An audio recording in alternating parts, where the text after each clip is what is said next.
شاعر کا تعارف غزل نمبر 1 فقیرانہ صداقت چلے۔ شاعر ہے میر تقی میر۔ میر تقی میر کا اصل نام محمد تقی اور میر تخلص تھا۔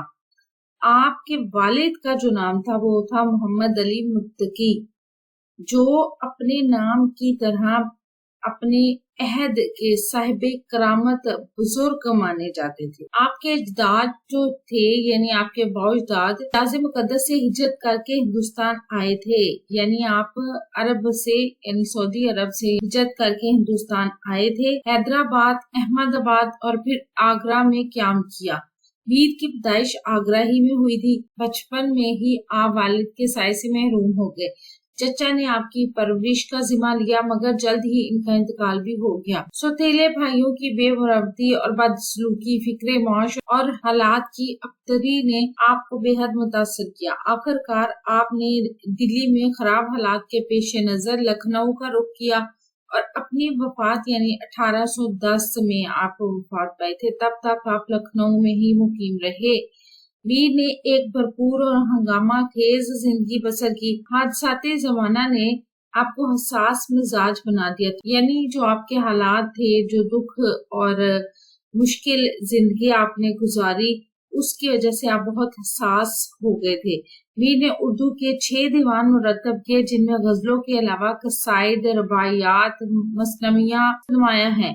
نثر میں نکات الشعراء، ذکر میر اور فیض میر قابل ذکر تخلیقات ہیں۔ ایک دیوان فارسی کا بھی یادگار چھوڑا ہے۔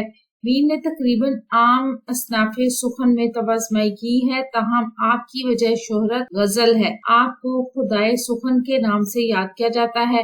آپ کی شاعری لفظ و معنی کی ایسی جادوگری ہے جس نے قاری کو اپنی سحر میں گرفتار کیا۔ زمانے کے مزاج کی تبدیلی کے باوجود آپ کی شاعرانہ عظمت میں فرق نہ آیا۔